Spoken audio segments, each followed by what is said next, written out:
ಆತ್ಮೀಯರೇ, ಶಿಕ್ಷಣಾಸಕ್ತರೇ, ಜ್ಞಾನ ಪಿಪಾಸುಗಳೇ, ಸ್ಪರ್ಧಾಕಾಂಕ್ಷಿಗಳೇ, ನಿಮಗೆ ಇಂದಿನ ತರಗತಿಗೆ ಸ್ವಾಗತ. ನಿಮ್ಮೊಂದಿಗೆ ಹಂಚಿಕೊಳ್ಳುತ್ತಿರುವಂಥ ವಿಷಯವಸ್ತು ಕಲ್ಯಾಣ ಚಾಲುಕ್ಯರ ವಾಸ್ತುಶಿಲ್ಪದ ಪರಿಚಯ ಮತ್ತು ಪ್ರಾಮುಖ್ಯತೆ. ಸ್ಪರ್ಧಾ ಪರೀಕ್ಷೆಗಳಲ್ಲಿ ಸಾಮಾನ್ಯ ಒಂದಂಕದ ಪ್ರಶ್ನೋತ್ತರಗಳು ಹೆಚ್ಚಾಗಿ ಕೇಳ್ತಾರೆ. ಚೆನ್ನಾಗಿ ನೋಡ್ಕೊಳ್ಳಿ, ಸೇವ್ ಮಾಡ್ಕೊಳ್ಳಿ, ಪರೀಕ್ಷೆಯಲ್ಲಿ ಯಶಸ್ಸನ್ನು ಹೊಂದಿ. ಆದರೆ ಪ್ರಶ್ನೋತ್ತರ ಅಭ್ಯಾಸ ಮಾಡುವಾಗ ನಿಖರವಾಗಿರಲಿ, ನಿರಂತರವಾಗಿರಲಿ. ಆಗಿದ್ರೆ ಮಾತ್ರ ಅದು ತಾವೇನು ಅಭ್ಯಾಸ ಮಾಡಬೇಕು ಎಂಬುದು ಗೊತ್ತಾಗುತ್ತೆ, ಇಲ್ಲಾಂದ್ರೆ ಗೊತ್ತಾಗಲ್ಲ. ಬಾದಾಮಿ ಚಾಲುಕ್ಯರ ವಂಶಸ್ಥರಾದ ಇವರು ಕಲ್ಯಾಣಿಯನ್ನು ರಾಜಧಾನಿಯನ್ನಾಗಿ ಮಾಡಿಕೊಂಡು ದಕ್ಷಿಣ ಭಾರತವನ್ನು ಆಳಿದರು. ಇವರನ್ನು ಪಶ್ಚಿಮ ಚಾಲುಕ್ಯರು ಅಥವಾ ಕಲ್ಯಾಣ ಚಾಲುಕ್ಯರು ಎಂದು ಕರೆಯಲಾಗುತ್ತದೆ. ದೇವಾಲಯ ನಿರ್ಮಾಣ ಕಲೆಯು ಅತ್ಯುತ್ತಮ ಹಂತ ತಲುಪಿತು. ಇವರು ಬಾದಾಮಿ ಚಾಲುಕ್ಯರ ಶೈಲಿ ಮತ್ತು ಹೊಯ್ಸಳ ಶೈಲಿಯ ನಡುವಿನ ಕೊಂಡಿ ಆಗಿ ಕೆಲಸ ಮಾಡಿದರು. ಇವರ ಶೈಲಿಯನ್ನು ಪರಿಶುದ್ಧವಾದ ವೇಸರ ಶೈಲಿ ಅಥವಾ ಗದಗ ಶೈಲಿ ಎಂದು ಕರೆಯಲಾಗುತ್ತದೆ. ದೇವಾಲಯಗಳ ನಿರ್ಮಾಣಕ್ಕೆ ಬಳಪದ ಕಲ್ಲುಗಳನ್ನು ಸೋಪಿನ ಕಲ್ಲುದು ಬಳಪದ ಕಲ್ಲನ್ನು ಬಳಸಿದರು. ಇದು ಅತ್ಯಂತ ಸೂಕ್ಷ್ಮವಾದ ಕೆತ್ತನೆಗಳಿಗೆ ಅವಕಾಶ ಮಾಡಿಕೊಟ್ಟಿತು. ಇನ್ನು ಇವರ ವಾಸ್ತುಶಿಲ್ಪ ಕೇಂದ್ರಗಳು ನೋಡ್ಕೊಂಡು ಬರೋದಾದರೆ ಲಕ್ಕುಂಡಿ, ಇದು ಗದಗ ಜಿಲ್ಲೆಯಲ್ಲಿ ಕಂಡುಬರುತ್ತೆ. ಕಲ್ಯಾಣ ಚಾಲುಕ್ಯರ ಪ್ರಮುಖ ಕೇಂದ್ರಗಳಲ್ಲಿ ಲಕ್ಕುಂಡಿ ಅಗ್ರಗಣ್ಯ ಸ್ಥಾನ ಪಡೆದಿದೆ. ಇಲ್ಲಿ ನೂರಾರು ಬಾವಿಗಳು ಅಂದರೆ ಕಲ್ಯಾಣಿಗಳು ಮತ್ತು ಸುಂದರ ದೇವಾಲಯಗಳಿವೆ. ಕಾಶಿ ವಿಶ್ವೇಶ್ವರ ದೇವಾಲಯ ಕಲ್ಯಾಣ ಚಾಲುಕ್ಯರ ಅತ್ಯುತ್ತಮ ಹಾಗೂ ಅಲಂಕಾರಿಕ ಕೃತಿಯಾಗಿದೆ. ಇಲ್ಲಿನ ಕಂಬಗಳ ನಯವಾದ ಕೆತ್ತನೆ ಮತ್ತು ಜಾಲಾಂಧ್ರಗಳು ಅದ್ಭುತವಾಗಿರುತ್ತವೆ.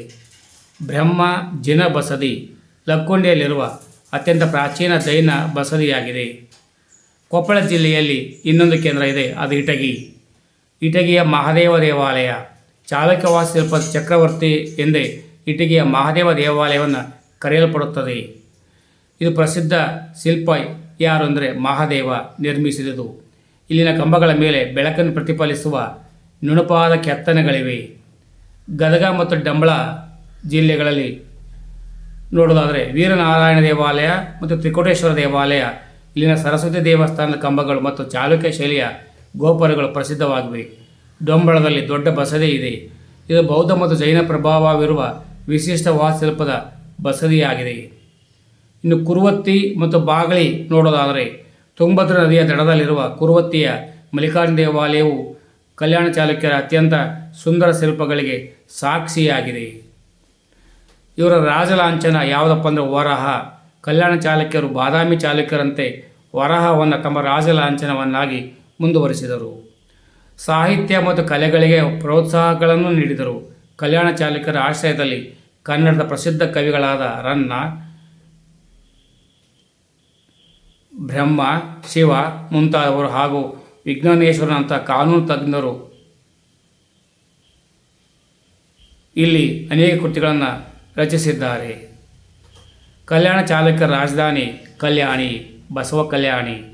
ಕಲ್ಯಾಣ ಚಾಲುಕ್ಯರ ದೇವಾಲಯಗಳ ನಿರ್ಮಾಣಕ್ಕೆ ಬಳಸಿದ ಮುಖ್ಯ ಕಲ್ಲು ಬಳಪದ ಕಲ್ಲು, ಸೋಪ್ ಸ್ಟೋನ್ ಅಂತೇವೆ.